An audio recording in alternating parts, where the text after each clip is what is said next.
Good day, Talomians! I am Newscaster Di Hoya. And I'm Newscaster Dulus Reyes. Today we're going to tackle about Article opinion about social media. Is it a friend? or a foe.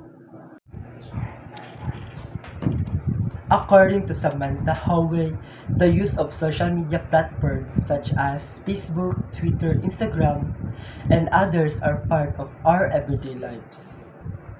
Use really can help to connect with friends, family, and colleges, but misuse is common with many reporting being trolled online that can lead to anxiety, depression, or worse.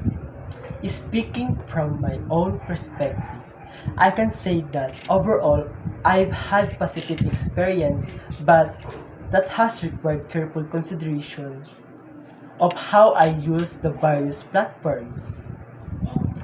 My own approach has been to keep Facebook as a more social environment and use Twitter to build more an academic community. I'm not suggesting that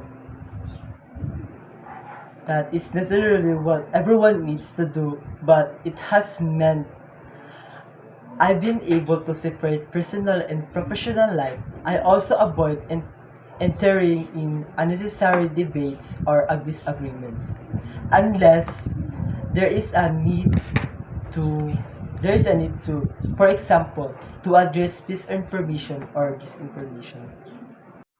So our response to this statement is, the article presents a balanced and insightful perspective on the use of social media.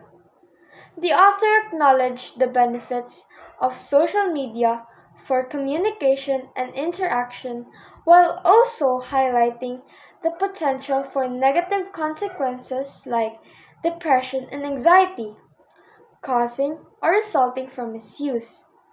The author's personal approach of using different platforms, of using different kinds of purposes, Facebook for social interaction, and Twitter for academic engagement, is a practical and effective strategy for managing online transactions.